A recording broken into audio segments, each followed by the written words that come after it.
lot. It means a lot, growing up in the state of Alabama, before you turn 10, you had to choose if you're going to be Alabama or Auburn, you got to stick with the rest of your life. So, given the opportunity to come out and play these guys, it means a lot to me. You played in that game last year. How was it different? I mean, it's going to be up-tempo, fast, hard-hitting, just like everybody hate each other when we play that game.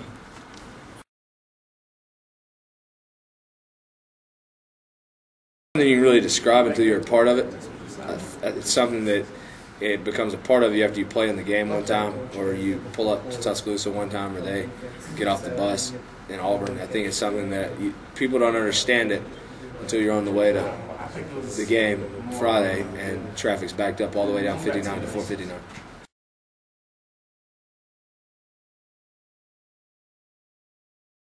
As I saw it, it was just a game against Alabama, and they call it the Iron Bowl. I didn't know why. The last year was my first time knowing it as the Iron Bowl, and I knew all that week, just being a recruit, it was just everybody hate. It was beat Bama, go off, beat Bama. It was just constantly. I was like, because it's not like that in Georgia and Georgia Tech. It's just like Georgia's gonna win every year. That's how it is in Georgia. But what I've been hearing and what I know is that I know it's a personal game. It's a personal game, and it's one of them games. As you know, I came from Warner Robins Northside. It's one of them games. After you win, you got to carry on your back the whole year. So either you're gonna brag the whole year, or you're gonna be like, man, don't even talk to me the whole year.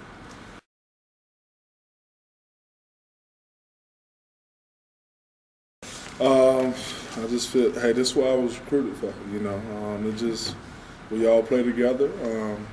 It's funny, I even talked to Blanc after the game. And he just telling me, how it's just important to step it up. And it was his, he felt like he shouldn't have made the move like that, and he regretted it, but at the same time, it's time to step it up.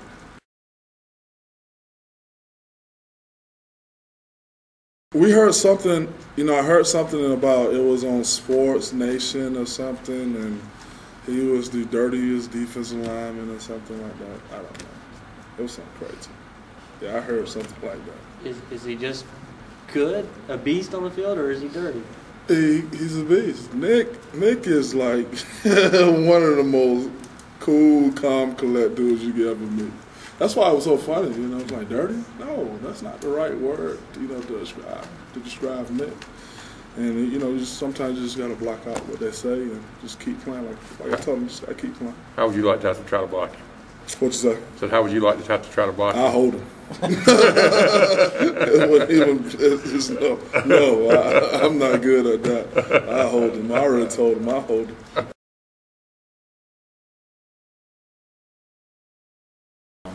It's phenomenal because what's amazing is the guy asked me the other day, what's the difference in his coaching from last year and to this year, and the answer is nothing. The one thing I know about him that, he's a father first, and then he's a Christian next, and then he's a football coach. And those three things haven't changed since, I met him 17 years ago.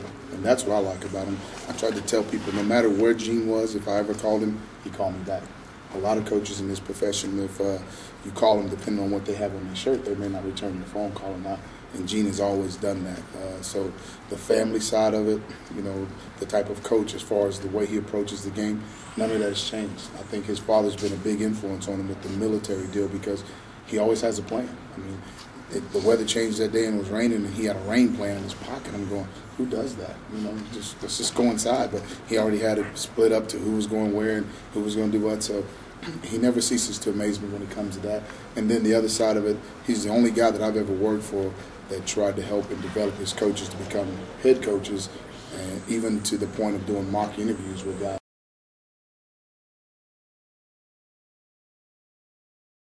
It's like working with Harry Potter. You never know what you're going to get. The guy, he'll take the salt and the pepper and the ketchup, and you eat lunch, and he's drawing plays with it. And I'm like, Coach, I just want to eat my sandwich, man. I don't get it. But he's really particular on details. He understands the game, and he has an answer for what he sees on tape. And again, for me, just being around the guy, the way that he approaches game day, the way that he goes about a game plan has been really remarkable to watch. If you're on the headsets with us, you'd understand exactly what I'm talking about. He'll call a play based off what's happening with the defense before they're even lined up, because in that certain area of the field, 90% of the time they've lined up that way. And that's impressive to me, to memorize that and have that on top of his head and to be able to call it like that.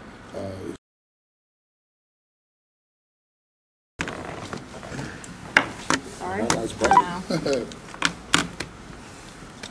Don't look directly at it. I'm trying not to, like poltergeist.